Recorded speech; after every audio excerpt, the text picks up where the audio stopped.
Beleza, galera, tudo bem? Vamos lá, esse é o vídeo 2, né? Falando sobre elementos da comunicação e funções da linguagem, tá? É muito interessante que você, antes de assistir esse vídeo, tenha assistido ao vídeo 1, beleza? Esse vídeo é a continuidade, obviamente, do vídeo 1, e esse assunto é bastante interessante, ok? Para as pessoas que trabalham com comunicação e galera que vai fazer vestibular e tal, pessoal de graduação de jornalismo, de comunicação, de publicidade, de administração e de direito, todo mundo vê um pouquinho dessa matéria. Então vamos lá, dar continuidade a esse assunto aí? Beleza, vamos lá. Bem, na aula anterior nós falamos, pessoal, sobre os elementos da comunicação e agora, antes dando continuidade a isso, vamos falar sobre as funções da linguagem, tá? Então não tem como a gente falar sobre, por exemplo, funções da linguagem sem antes falar sobre os elementos da comunicação, e esse assunto ele se encontra de maneira mais difundida, de maneira mais desenvolvida lá no vídeo 1, beleza? Se você ainda não assistiu, dá um pulinho lá para ver o vídeo 1, tá? Então olha só, aqui você tem, tá? Como eu coloquei lá no vídeo 1 também, dois indivíduos que vão estabelecer uma comunicação aí. No vídeo 1 nós chegamos à conclusão, tá? Eu cheguei a comentar com a galera que aqui você tem o remetente, né? Remetente, tá? E o remetente ele vai enviar uma mensagem, tá? Uma mensagem ao seu destinatário. Então, o remetente é o cara que envia uma mensagem ao seu destinatário. Essa mensagem, como a gente falou lá no vídeo 1, ela deve estar dentro de um o quê? Contexto, ok? Para que o destinatário possa entender, tá? E participar desse diálogo aí. Se você estiver estabelecendo uma comunicação dentro de um contexto, algumas informações já são esperadas. Bem, a gente chegou a comentar lá no vídeo 1 que o destinatário ele é um falante passivo, tá? Por que um falante passivo? Porque, na verdade, enquanto ele está recebendo a mensagem, né, ele está decodificando. Então, ele é falante também, porque mentalmente ele fala, né, ele entende, ele contextualiza, ele trabalha aquela mensagem. Nós falamos também, tá, no vídeo 1, que essa mensagem ela sai de um canal, tá, e o canal tem uma relação metonímica com o remetente, porque é uma parte do todo, tá? E para estabelecer essa mensagem, o falante ele usa um código que é a língua. No nosso caso, a língua portuguesa, né? Então, código que precisa, inclusive, ser decodificado, que é o que o falante passivo faz, tá? Então vamos lá, vamos às funções da linguagem. Todas as funções da linguagem estão centradas nesses elementos da comunicação. Assim como são 6 os elementos da comunicação, então são 6 as funções da linguagem também, tá? Então vamos entender agora como isso funciona. Bem, a gente tem a função emotiva, tá? A função emotiva está centrada no remetente, tá? Está centrada no remetente. Por que função emotiva? Porque expressa todo o sentimento, todo o pensamento, toda a opinião subjetiva desse cara aqui, do remetente, tá? Então você pode pensar que a função emotiva é um texto subjetivo. Por que subjetivo? Porque está centrado na pessoa do falante. Então vamos supor que um dia de manhã, bem cedo, você acorde, olha para o céu maravilhoso e grita assim para todo mundo ouvir: ai, que dia lindo! Ai, que dia lindo! Esse ai, que dia lindo é, na verdade, uma expressão subjetiva emotiva, né, do falante. Porque, na verdade, o dia é lindo para ele. De repente, para outra pessoa que não tem dinheiro ou que está passando por algum problema pessoal, aquele dia não é lindo. Então, expressa o quê? Sentimento, emoção de quem? Da pessoa que está remetendo a mensagem, do falante ativo, ok? Bem, no contexto, nós temos a função referencial, tá? O que é função referencial? A função referencial ela está centrada no contexto, ou seja, ela está centrada nas pessoas, num grupo de pessoas. Então, é um tipo de mensagem que serve a todo tipo de gente. Nós dizemos que essa função referencial ela é uma função informativa, tá? E é um tipo de texto que é destinado não a uma pessoa específica, mas a um grupo de pessoas, né? Como assim? Então, a função referencial ela está centrada no contexto contexto social, é para todo mundo, texto para todo mundo. Então, o texto jornalístico, por exemplo, é de função referencial, né? A dissertação é de função referencial. Por que que o professor fala, você não pode, é, você não, calma aí, você não pode utilizar primeira pessoa jornalístico, de texto jornalístico. Você não pode utilizar primeira pessoa numa dissertação. Por que que não pode usar primeira pessoa numa dissertação? Porque, na verdade, aquela dissertação ela não é subjetiva. A dissertação ela é objetiva, né? Ela é objetiva, ela é um texto referencial, ela é direcionada a todas as pessoas.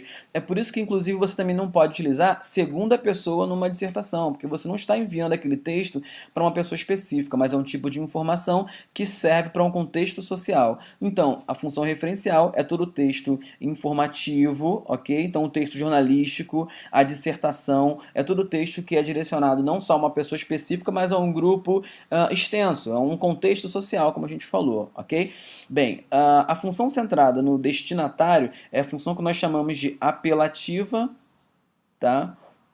Apelativa ou função conativa também, tá? Mesma coisa, função conativa. Tá? E nesse caso, obviamente, por estar centrado no destinatário, o enunciado é totalmente voltado para ele. Nós temos o que algumas gramáticas, alguns textos de linguagem chamam de marcas, né? Marcas de conação, tá? Que ajudam, na verdade, a definir a função conativa, marcas de conação. Quais são as marcas de conação? São, na verdade, as expressões gramaticais que definem que aquele enunciado é um enunciado conativo. O que, por exemplo? Bom, a gente pode destacar aí o imperativo, né? Por que que o imperativo ele é uma marca de conação? Ele é uma marca de conação simplesmente porque o imperativo ele sugere alguma coisa, tá? Ou dá uma ordem, né? Então você dando uma ordem, você nunca vai dar uma ordem em você mesmo ou numa porta, você vai dar ordem em alguém. Então esse alguém é o destinatário que recebe essa mensagem. Ok? Outra marca de conação é o vocativo, né? Então, o vocativo é o ato de chamar alguém. Então, quando você está utilizando o vocativo, obviamente você está direcionando aquela mensagem para uma outra pessoa. E essa pessoa, obviamente, é o nosso destinatário, tá legal? Então, perguntas diretas. Quem é você? Quem é você? É uma pergunta direta. Você está fazendo uma pergunta direta ao destinatário, tá? Marca de conação também. E direcionamento pronominal, por exemplo, estou com todo o teu dinheiro. Esse pronome teu é um pronome de segunda pessoa. Então, se eu estou utilizando esse direcionamento pronominal, é óbvio que esse teu faz referência ao destinatário. Essa função apelativa ela é muito trabalhada assim, em propagandas, porque a gente tem algumas expressões, né, algumas marcas de conação, principalmente o imperativo, nas propagandas. Por exemplo, compre batom, né? Compre batom. É quase uma ordem, assim. Não esqueça a minha calói. Não esqueça a minha calói, imperativo negativo, dizendo para você comprar a calói e tudo mais. Então a propaganda utiliza muito essa função apelativa, essa função conativa, ok? Bem, a mensagem, a função centrada na mensagem é a função poética, tá? Então a gente define como função poética todo texto que tem um tratamento, né? Então função poética. Quando você tem um texto tratado, como assim um texto tratado? Texto com rimas, rimas internas, rimas externas, né? Você define aquele texto como uma função poética. Qualquer tratamento no texto, um joguinho de palavra, né? Por exemplo, deixa eu botar esse exemplo aqui. Eu acho muito interessante essa propaganda da Gol, que é assim, Gol, aí um ponto de exclamação e vem, vá buscar o seu.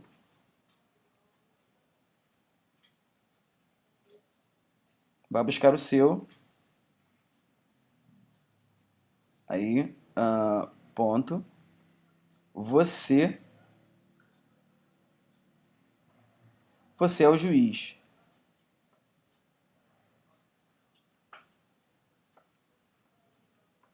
Então, olha só, que interessante.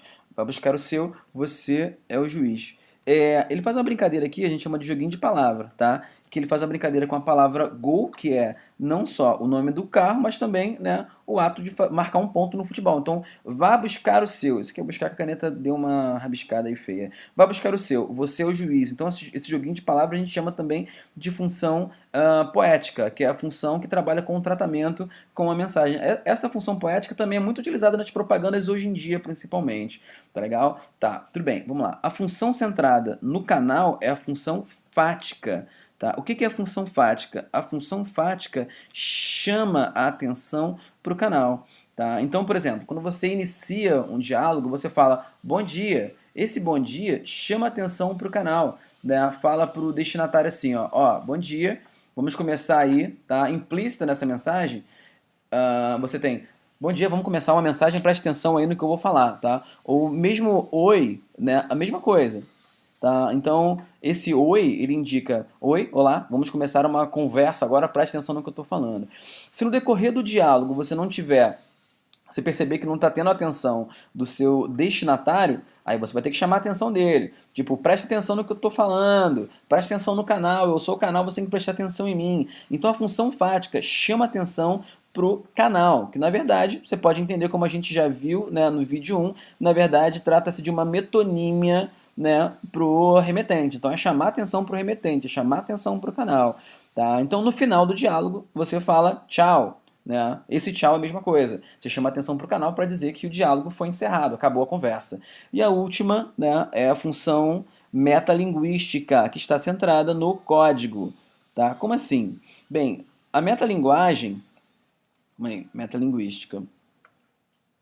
A metalinguagem, ela vai definir, na verdade, não só a linguagem textual, mas todo tipo de linguagem, assim. Então, metalinguística está relacionada à linguagem teatral, à linguagem musical, à linguagem cinematográfica, à linguagem gestual. E a gente vai entender que metalinguagem, na verdade, a função metalinguística é quando um código, tá, uma linguagem, fala do próprio código, ou seja, está centrado no código. A função metalinguística está centrada no código. Então, se você tiver, por exemplo, uma poesia falando de poesia, o que acontece muito, principalmente no modernismo, Carlos Drummond de Andrade fez muito isso, né? Então, a poesia falando da poesia, ali você tem a função metalinguística. Você tem uma música falando de como se faz música, função metalinguística. Você tem um teatro explicando como é o teatro, metalinguística. Um quadro dizendo como se faz um quadro, função metalinguística. Então o código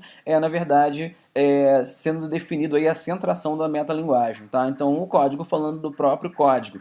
O dicionário, como a gente deu exemplo lá no vídeo 1, é o código da língua portuguesa falando da própria língua portuguesa. Por isso é um excelente exemplo de metalinguagem. Então, retomando aí, função emotiva centrada no remetente, função fática centrada no canal, a função poética centrada na mensagem, a função referencial centrada no contexto, a função conativa ou apelativa centrada no destinatário, ok? Função metalinguística centrada no código, como a gente fechou aí, tá? Essa aulinha. Bem, pessoal, espero que vocês tenham entendido aí. Esse é o vídeo 2, tá? Não deixe de assistir ao vídeo 1 para você ter a completude aí desse conhecimento. Espero que você tenha gostado, espero que isso te auxilie aí nas suas aulas, beleza? Até o próximo vídeo, beijos a todos, valeu!